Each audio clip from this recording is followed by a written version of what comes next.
اللهم صل وسلم وبارك على سيدنا محمد، وكل سنة وانتم طيبين، ويا رب يقعد عليكم الأيام بالخير إن شاء الله.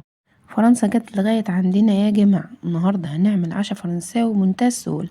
معانا 3 كوبايات ونص من الدقيق، وحطيت عليهم رشة من الملح وقلبتهم وكانوا مع نفسهم كده، وجبت نص كوباية مية دافية وحطيت عليها ظرف من الخميرة، أي نوع خميرة انت ضامناه. طبعا الحركة اللي أنا بوريها لكم دي عشان نعرف إن الخميرة بتتفاعل، وتمام التمام. تفاعلت ما شاء الله، وحطيناها على الدقيق، وهكمل بمية دافية.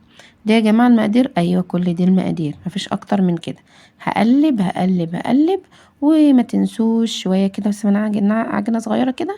هنحط معلقتين زيت، معلقتين بس من الزيت أو 3 معالق. حلو الكلام. يلا هعجن بمية دافية كده، وهبتدي أعجن أعجن. ألم كده العجينة في إيدي، وادي معلقتين الزيت اللي أنا حطيتهم.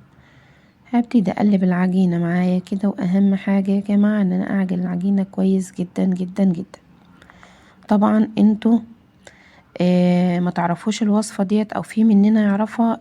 الوصفة دي يا جماعة سهلة وبسيطة. هي وصفة عيش بيبقى ناشف من بره كده، وبيبقى من جوه طري. يعني من بره تخبطوا عليه تلاقوه ناشف، ومن جوه بيبقى طري، بس طعمه جميل جدا جدا جدا. العيش العادي الفينو العادي الطري انا عملته كذا مرة على القناة، واللهم ذكرنا احطلكوا اللينكات بتاعته في صندوق الوصف. واذا منزلش هتلاقوه ان شاء الله على القناة، يعني كتير قوي عاملة كذا شغل بيه وكان جميل. سيبناها تخمر براحتها زي ما احنا متعودين طبعا، نص ساعة ساعة على حسب المكان اللي انت فيه. ونزلت بقى على رخامتي، وهبتدي اقسمها لكام، ل5 كور على ما اظن كده. دي 1، بس كل كورة خلاها متساوية قد التانية. تمام اهو. 2، 3، ومعانا كده 5 كور. الكورة الواحدة كده معانا، ايوه. بس انا ايدي سريعة شوية، لو انت لسه في التشكيل بطيئة شوية غطي على العجينة عشان ما تعملش وش وتنشف. هبتدي كده اقسمها ل3. وهبتدي اشكله. طبعا التشكيل اللي انتوا عاوزينه، اي تشكيل متاح. انا هنا هعمله ضفاير، التشكيل المتاح ليكم شكلوه. عايزه تكوري كده وتسيبيه، بس لازم يكون رقيق، ما ينفعش يبقى عيش على بعضه كده. لازم تعمليه صوابع، تعمليه رغيف واحد طويل على بعضه.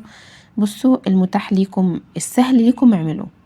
بس انا هنا الشكل ده عجبني بصراحه جدا جدا، وكان جوزي قبل كده ضايقه من فرن معين هنا، فعجبه جدا وقال لي لازم تعمله لي، لانه فعلا بيحب العيش فعلا يا جماعه. لما بيكون ناشف من بره مقرمش من بره كده، ومن جوه طري، بيبقى بيدي طعم رهيب بصراحه، غير اللي احنا متعودين عليه خالص. حطينا هنا ال3. تمام. حطينا ال3 على بعض كده، العجينه لزقت في بعضها خلاص تمام. هبتدي اخد اللي على اليمين احطها في النص، واللي على الشمال في النص، واللي على اليمين تاني في النص، وهبتدي كده احرك واحده واحده. كل اللي على الطرف اجيب اللي على الطرف اليمين احطها في النص، وارجع اجيب اللي على الطرف الشمال احطها في النص. بتاعي مفيش اسهل من كده. طبعا هكون دهنه الصاج بتاعي شويه زيت كده صغيرين عشان عدم الالتصاق بتاعها. طبعا انا عشان انا بصور ف مسرعه جدا جدا جدا، وشغاله بسرعه عشان الحق اخلص.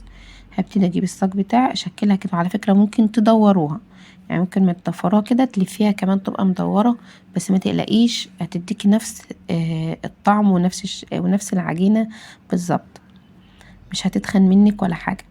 هبتدي كمان اوريكم واحده تانية عشان اللي مش بيعرف يضفر.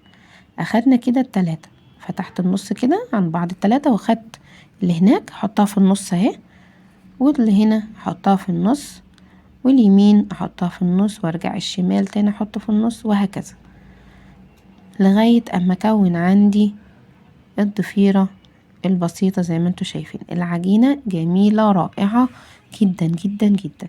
يا جماعة العجينة دي ما ينفعش نستبدلها ونحط لبن او نفتكس او لا، مش هيطلع وشه مقرمش خالص. لازم بقولك ممكن تلفيها مدور كده، وممكن عادي.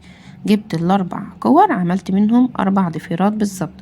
اتبقى واحدة هبتدي ادخلها. عايزة تقسميه نصين اقسميه، هنا سيبته لما تضاعف حجمه زي ما حضراتكم شايفين. وهبتدي دهنه حاجة بسيطة جدا. انت عايز تدهني اي دهن عندك ادهنيه. طبعا عندك نسكافيه ولبن، انا هنا هدهن مية وسكر بس. عايزة لبن وسكر، عايزك نسكافيه ومية، اي حاجة. سهلة بسيطة جدا. وهندخله على درجة حرارة عالية جدا على الفرن. الفرن يكون اعلى حاجة عندك، هياخد لون. اول ما ياخد لون تخرجيه على طول زي ما حضراتكم شايفين كده. شايفين ما شاء الله ماسك نفسه. بصوا لسه سخن على فكرة، هو من بره اهو ناشف بس من جوه في العيش بتاعه طري جدا. شايفين من جوه، من بره ناشف اهو، من جوه طري جدا. كل حاجة طبعا سهلة، وكل اللي هيتعمل في البيت هيبقى سهل وبسيط ان شاء الله. وكل دوت من نص كيلو دقيق، واقل كمان من نص كيلو دقيق، 350 جرام. حاجة سهلة وبسيطة جدا جدا جدا، وكلكم عشوا 5 تنفار. بسم الله ما شاء الله، يعني حاجة جميلة والله وسهلة وبسيطة. مش هنشتري حاجات كتير، سهل جدا وبمية وكل حاجة. شايفين ما شاء الله المدور طلع جميل جميل جميل طري. واترككم في رعاية الله وامنه، والسلام عليكم ورحمة الله وبركاته. ما تنسوش تصلي على الحبيب.